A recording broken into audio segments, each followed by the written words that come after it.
Gold, trusted gold buyers. మీరు తాకట్టు పెట్టిన బంగారాన్ని విడిపించి ఈ రోజు ఉన్న మార్కెట్ ధరకు కొనబడను.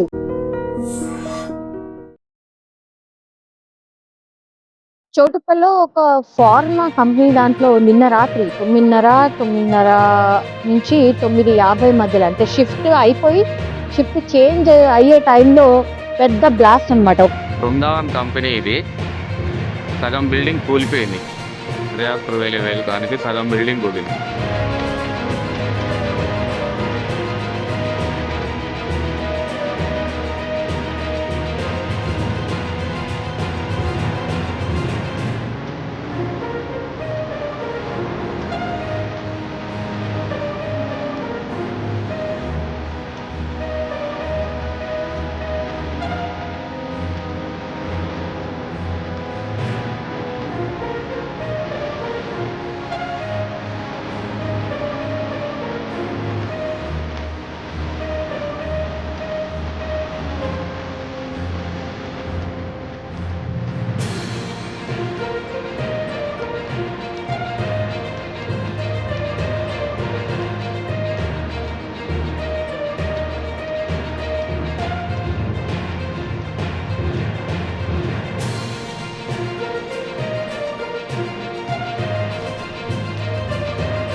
చోటుపల్లో ఒక ఫార్మా కంపెనీ దాంట్లో నిన్న రాత్రి 9:30 నుంచి 9:50 మధ్యలో, అంటే షిఫ్ట్ అయిపోయి షిఫ్ట్ చేంజ్ అయ్యే టైంలో పెద్ద బ్లాస్ట్ అన్నమాట. ఒకసారి చూడండి, నల్లగా బొగ్గులాగా మారిపోయింది అది బిల్డింగ్. సో ఇంట్లోనే మందులన్నీ కూడా తయారైతాయి, అట్లాంటిది అసలు ఇక నామరూపాలు లేకుండా అయిపోయింది అనమాట. అదృష్టం చాలా చాలా బాగుంది, నిజం చెప్పాలంటే. అదృష్టం బాగుంది కాబట్టే కార్మికులు ఎవరైతే దగ్గర దగ్గర 50 నుంచి 55 మంది ఆ టైంలో కార్మికులు ఉండే, లోపల పనిచేస్తుండే, వాళ్ళది అయిపోయి ఇంకో షిఫ్ట్ వాళ్ళు రావాలి. ఆ టైంలో జరిగినటువంటి ఇన్సిడెంట్. అసలు ఏం జరిగింది ఏంటి మనతో పాటు తెలుసు కదా. ఎవరైనా కార్మికులకు ఇబ్బంది వచ్చినప్పుడు సిపిఐ కావచ్చు, సిపిఎం కావచ్చు, ఇట్లాంటి నాయకులు వస్తారు, కార్మికుల తరఫున మాట్లాడుతూ ఉంటారు. ఆ నాయకులు ఈ ఫ్యాక్టరీని విజిట్ చేసిండ్రు, ఏం చూసిండ్రు, అసలు ఏం చెప్పిండ్రు కార్మికులు, ఒకసారి మాట్లాడే ప్రయత్నం చేద్దాం.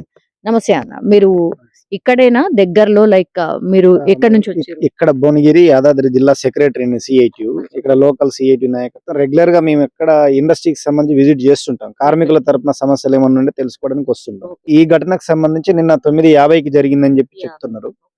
ఇక్కడ జరిగిన ఘటనలో ఏదైతే వాళ్ళు కెమికల్ రియాక్షన్ కి సంబంధించి లోడ్ చేసిన తర్వాత ప్రెషర్ బాగా పెరగడంతో ఇది ఖచ్చితంగా కంట్రోల్ తప్పింది అనే ఉద్దేశంతో అక్కడ మిగతా వాళ్ళకి ఇండికేషన్ ఇచ్చి అందరు బయటికి వెళ్ళినారని చెప్పి చెప్తా ఉన్నారు. అంటే అక్కడ కొద్దిగా అలర్ట్ ఉన్నారు కాబట్టి వాళ్ళు బతికిపోయినారు.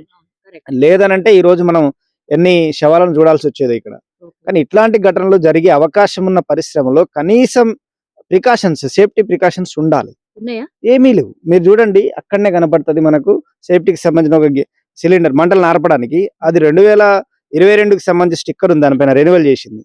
అంటే అది కనీసం ఎవ్రీ 6 months ఒకసారి రెన్యువల్ చేస్తుంటారు, 6 నెలలకు ఒకసారి చేస్తారు, చేయాలి. కానీ 22లో చేసింది, దానిపైన మీరు తీస్తే మీకు కనబడుద్ది, ఇంకా ఉంది అక్కడే. అంటే అంత కార్మికుల ప్రాణాలన్నా, ఇక్కడ కార్మికులన్నా అంత నిర్లక్ష్యంగా అదొక ఘటన చాలు మనం అర్థం చేసుకోవడానికి. కాబట్టి వాళ్ళ యాజమాన్యాల నిర్లక్ష్యమే ఈ ప్రమాదానికి కారణం. మేము ఒకటే డిమాండ్ చేస్తా ఉన్నాం. వాళ్ళు అంటున్నారు ఎవరూ లేరు కార్మికులని, మేము కూడా ఎవరు ఉండొద్దని కోరుకుంటున్నాం. కానీ ఇంకా ఈ శిథిలాల కింద ఇవన్నీ తొలగిస్తే కదా పూర్తి స్థాయి మనకు వాస్తవాలు బయటపడేది. ఎందుకు మరి దాపరికం ఎందుకు, అంటే చూపించచ్చు కదా, గాయాలే కదా అయింది. గాయాలైనాయి, అడిగితే ఇప్పుడే వెళ్ళిపోయారు, నైట్ వరకు ఇన్నే ఉన్నాను అంటారు.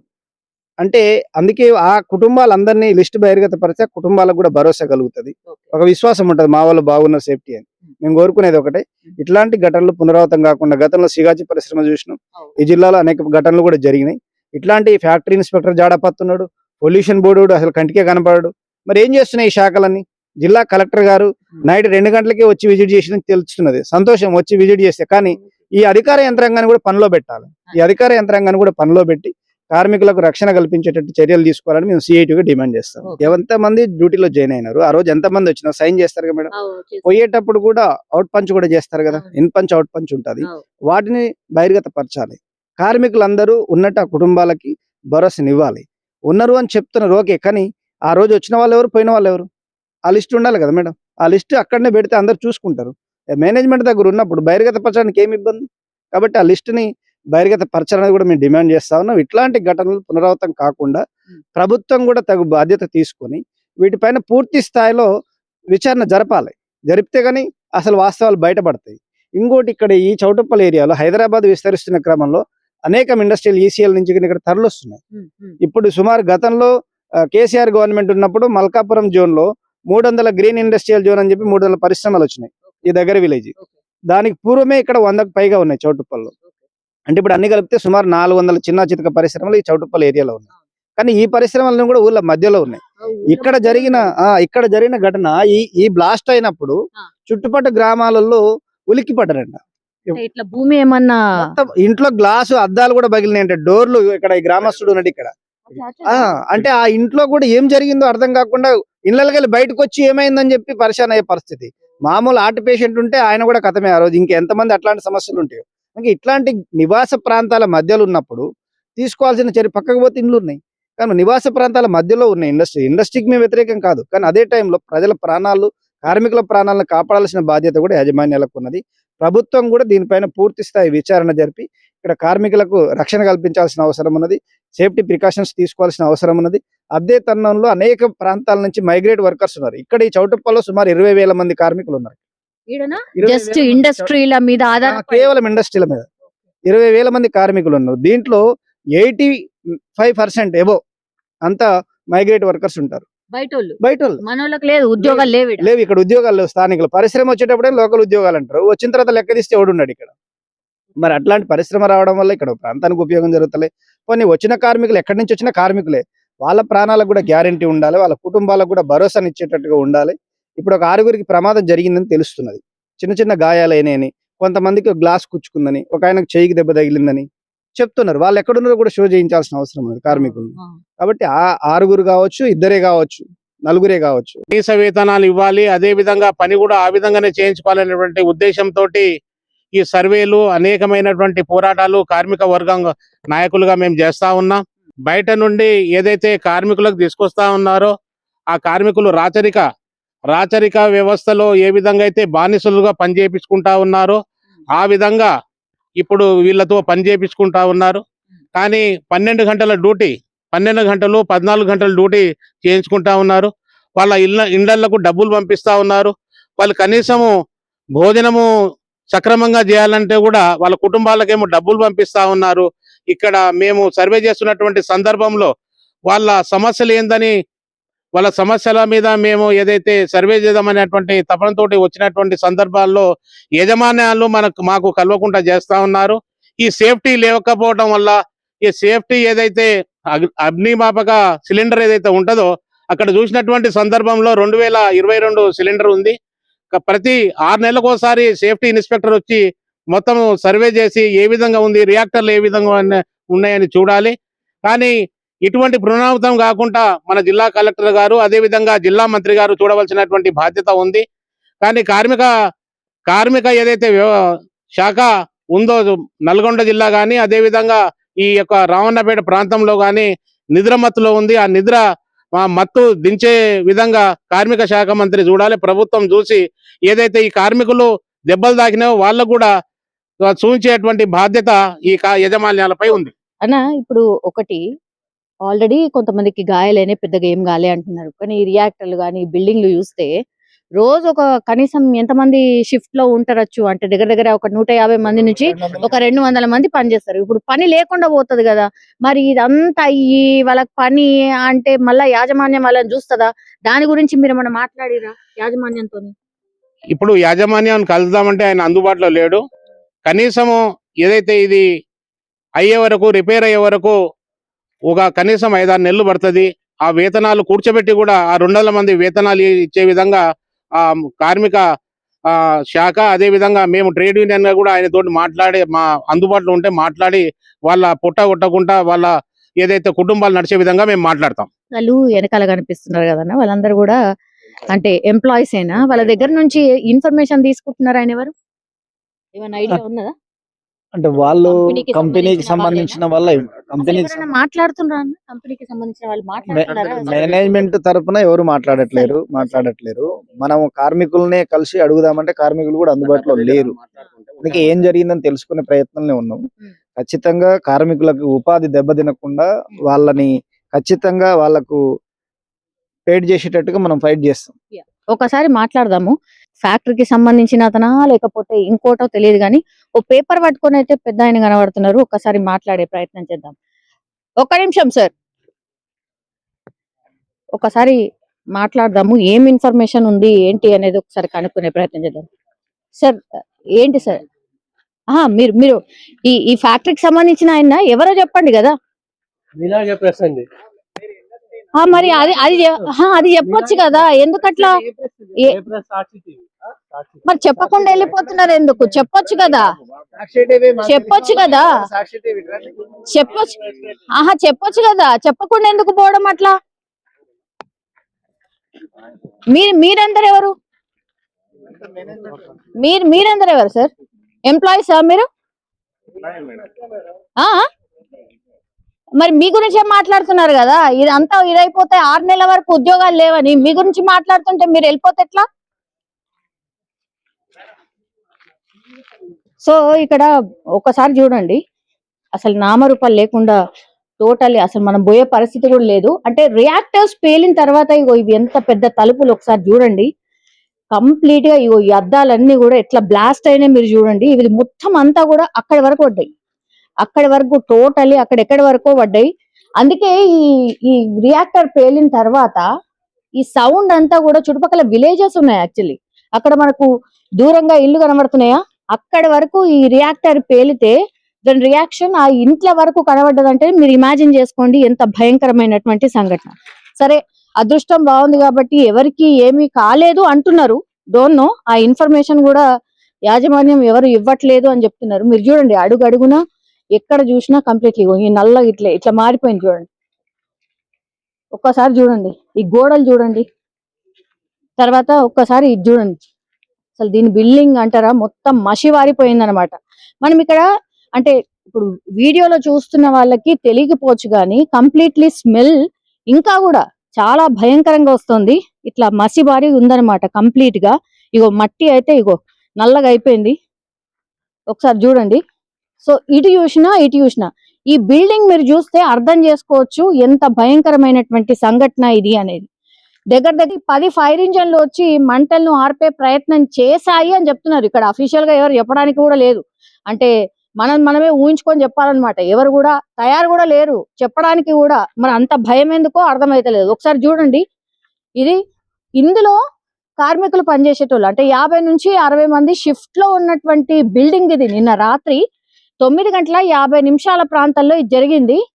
అంతంత పెద్ద పిల్లర్స్ కూడా కనీసం కనబడే అంత పరిస్థితి కూడా లేదనమాట. కంప్లీట్లీ నాశనం అనమాట టోటల్. ఒక్కసారి చూడండి ఆ పిల్లర్ చూడండి బయటకు ఎట్లా ఎల్లాడుతుందో. అంటే ఎవరైతే సూపర్వైజర్ ఉన్నారో ఇక్కడ ఆయన నిజంగా ప్రొఫెషనల్ అనుకుంటా, అండ్ దట్టు ఆయనకు మంచి ఎక్స్పీరియన్స్ కూడా ఉంది అని చెప్పొచ్చు. ఆయన్నే అందరు కార్మికులు ప్రాణాలు కూడా కాపాడిండు అనుకోవచ్చు. ఎందుకంటే ఆయన గుర్తించకుండా ఆయన అలర్ట్ చేయకపోతే మాత్రం ఈ 2 బిల్డింగ్స్ మీరు చూస్తున్నటువంటి ఈ 2 బిల్డింగ్స్ కూడా శవాల దిబ్బలాగా మారిపోయేది. జస్ట్ కొంతమంది మాత్రమే ఏమంటారు అక్కడక్కడ గాయాలైనట్టు చెప్తున్నారు. ఈ ఇటుక పిల్లలు బిల్డింగ్ కి సంబంధించిన పూర్తి ఆనవాళ్లు లేకుండా ఎట్లా చెల్లా చెదురుగా పడిపోయినాయో ఈ బిల్డింగ్ ని చూస్తే అర్థమవుతోంది. అక్కడ మనకు కింద అక్కడ కనిపిస్తోంది కదా ఒకటి ఎమర్జెన్సీ ఎగ్జిట్ అని. ఎమర్జెన్సీ ఎగ్జిట్ డోర్ కూడా పూర్తిగా పేలిపోయింది. అఫ్ కోర్స్ షిఫ్ట్ ని మారుతున్నటువంటి టైంలో జరిగినటువంటి ఘటన.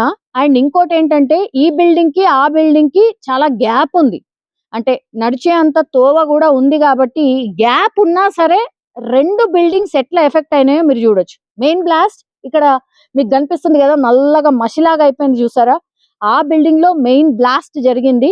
తర్వాత ఆ బ్లాస్ట్ ఎఫెక్ట్ అంతా కూడా ఈ బిల్డింగ్ పైన పడి ఈ బిల్డింగ్ కూడా మొత్తం కొలాప్స్ అయిపోయిన సిచ్యువేషన్ ఉంది. సో ఈ ప్లేస్ లో గిన మనుషులు ఉంటే మనం ఊహించుకోవచ్చు ఎంత పెద్ద ఘటన ఉండేదో ఆర్ ఎంత మంది చనిపోయే వాళ్ళు అని. సో రాత్రి జరిగినటువంటి సంఘటన కాబట్టి మార్నింగ్ వరకు అదుపులోకి తీసుకొచ్చారు. ఒకటి ఇక్కడ ఉన్నటువంటి కలెక్టర్ ఇక్కడ ప్లేస్ ని విజిట్ చేశారు, తర్వాత ఏం జరిగింది ఏంటి తెలుసుకొని వెళ్లారు అన్నటువంటి మాట చెప్తున్నారు. సో కార్మిక నాయకులు డిమాండ్ చేస్తున్నట్టుగా, ఇక్కడ పనిచేసే వాళ్ళు డిమాండ్ చేస్తున్నట్టుగా ఇట్లాంటి ఘటనలు జరిగినప్పుడు మాకేదైనా అయితే ఏంటి అనేది ఒకటి. తర్వాత ఇప్పుడు ఈ బిల్డింగ్స్ అన్ని మళ్ళా नहीं पता, नहीं पता नहीं पता। किसी को कुछ हुआ क्या? नहीं देखे हैं? नहीं हुआ, कुछ नहीं देखे। हम लोग तो भाग गए, भाग के उधर रोड तरफ जैसे तैसे जैसे कपड़ा पहले वैसे ही खड़े रहे। अच्छा और नहीं, अभी तो आप दो ही दिख रहे, क्यों ऐसा? सब लोग कहाँ गए? या सब लोग अपने अपने के कोई खाना पीना बन रहा होगा, किधर निकल निकल गया होगा। अच्छा और सब लोग एमपी से है क्या? हाँ, नहीं एमपी से नहीं है सब लोग, हम 5 लोग एमपी से हैं। हाँ, और कहाँ से है? और इधर कहीं से होगा। हाँ, बिहार से है, कौन हाँ, से? इधर से ही होगी ये हम्म, तेलंगाना है। तेलंगाना के हाँ। लोग भी थे। तेलुगु बोलने वाले हैं क्या इसमें? तेलुगु बोलने वाले क्या है, ये तेलुगु ही वाले काम करते हैं। हम तो 5 लोग हैं हिंदी वाले। अच्छा हाँ। अच्छा ठीक है। ये पूरा जल गया ना?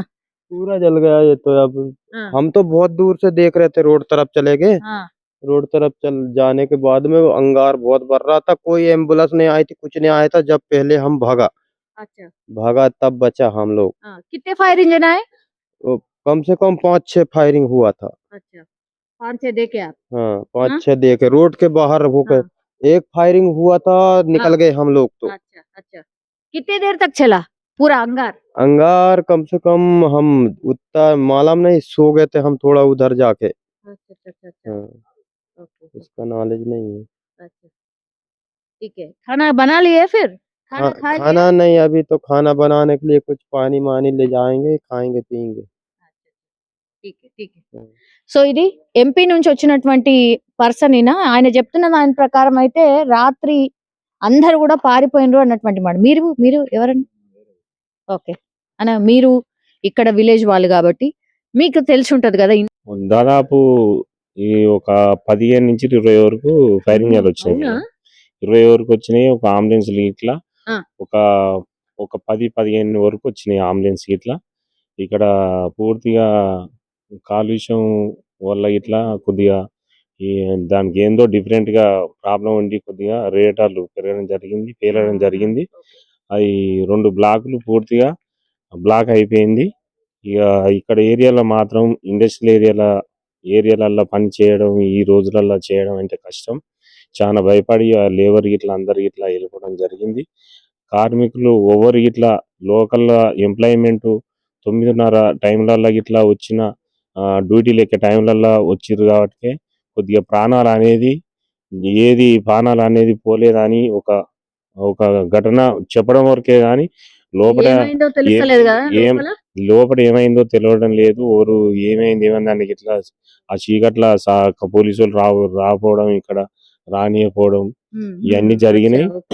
లోపలికి ఎవరిని రానియలేదా ఆ టైంలో? ఎవరు ఆ టైంలో బాస్ట్ అవుతుంటే వాళ్ళకి ఇట్లా భయపడుతురుగా మేడం. అసలు ఇవన్నీ వెళ్తూనే ఉంటే ఇవి వెళ్తూనే ఉంటే కొద్దిగా భయపడి గిట్లా ఎవరు రాలేకపోయారు. వాళ్ళు గిట్లా కొద్దిగా ఎంప్లాయ్మెంట్ గిట్లా ఇలా రాలేకపోయారు. సేఫ్టీ గిట్లా ఏమైనా వచ్చి చేద్దామన్న గిట్లా పొజిషన్ లేదు. అది ఫైర్ అయినది కాబట్టి అందరూ కొద్దిగా భయపడి గిట్లా చాలా దూరం ఉండి ఏసీబీ వచ్చిండు, జిల్లా కలెక్టర్ వచ్చిండు. జిల్లా కలెక్టర్ అయితే మంచి టైంలో వచ్చి అంత నైట్ వచ్చి దీన్ని కంపెనీ ఇట్లా అవుతుందని వచ్చినందుకు ధన్యవాదాలు ఆయన గురించి అయితే. ఎందుకంటే ఒక వ్యక్తి ఒక వ్యక్తి ఒక పీసీబీ అంటే ఆయన నల్గొండ ఇంతవరకు ఇట్లా మన కంటికి అవుపియలే. ఇక్కడ రాలే. ఒక ఫైర్ ఇంజన్ సేఫ్టీ వాళ్ళు వచ్చి ఏదో చేసి వెళ్ళిపోతారు అంతవరకే. కానీ ఈ పీసీబీ పట్టుకుని ఇట్లా ఎందుకు అవుతుంది మేడం? అవుతుందా? ఎందుకైతే పీసీబీ కొద్దిగా సేఫ్టీ ఉండదు. ఎంబీ నడపరు, ఏం నడపరు. ఆ ఎప్లెంట్ అనేది మొత్తం గుంతలల్లా ఇంకుడు గుంతలల్లా వదలడం జరిగి మొత్తం పొల్యూషన్ దోతుగూడెం అంతమూడెం పొల్యూషన్ ఎక్కువైపోయి చాలా ఇబ్బందుల పాలు అయిపోయారు ఇక్కడ గ్రామాలలో. ఒక్కొక్కరు మొత్తం ఏ వాటర్ గిట్ల ఎక్కడ గిట్ల పొల్యూషన్ 1500-1800 పొల్యూషన్ వాటర్ ఏది పనిచేస్తలేదు. కడుగుతా గిట్ల దుల్దలు అయిపోతున్నాయి అంత జనాలకు ఇక్కడ ఈ గ్రామాలలో. అందుకే అంతా హైదరాబాద్ కు అందరు తరలిపోతురు. హైదరాబాద్ పోతే ఎట్లా బతకాలని ఇట్లా గ్రామాలలో నుండి ఇట్లా ఇబ్బంది పరిస్థితుల్లో జరుగుతుంది. పంటలు ఇట్లా ఏం లేవు మేడం. ఇప్పుడు అక్కడి నుంచి కాలువల మూసి నుంచి తెచ్చుకొని రైతులు బాధపడి ఒక 20 లక్షలు 15 లక్షలు పెట్టి రైతులు అదైతే కొద్దిగా మంచిగా అయితే మేడం. ఇక ఇక్కడ వాటర్ పెడితే మాత్రం తెల్లారి వరకు ఎర్రగా అయిపోతుంది ఇక్కడ వాటర్ పెడితే. కానీ పొల్యూషన్ చాలా పొల్యూషన్ ఏరియా ఇది. ఈ ఇండస్ట్రియల్ ఏరియాని కన్నెచేత తీసుకోవాలి. ఈ పీసీబీ వాళ్ళు అయితే మాకు ఘోరం అయిపోయారు. ఆ ఏఈని ఇట్లా ఎమ్మెల్యే గారు కానీ ఈ దృష్టికి అందరూ ఎంపీ కానీ ఎమ్మెల్యే కానీ రాజగోపాల్ రెడ్డి కానీ అందరూ మంచిగా దీని గురించి ఓ బృందావన్ కంపెనీ గురించి బాగా చర్యలు తీసుకొని బాగా దీని గురించి మాట్లాడి దీన్ని ఏం జరిగిందో ఏం కథనో ఒకసారి గట్టిగా వాదన చేయాలని మా కోరిక. 6 నెలలు పడుతుంది. వాళ్ళు ఎవరు మాట్లాడట్లేదు కానీ నిజం చెప్పాలంటే 6 నెలల పాటు వాళ్ళు పని లేకుండా ఎట్లా ఉంటారు? సో ఈ యాజమాన్యం వీళ్ళ గురించి ఆలోచించాలి. వాళ్ళకేమన్నా కూర్చోబెట్టి మాట్లాడే ప్రయత్నం చెయ్యాలి అనేటువంటిది అయితే చాలా మంది రిక్వెస్ట్ చేస్తున్న సిచ్యువేషన్ అయితే కనిపిస్తోంది.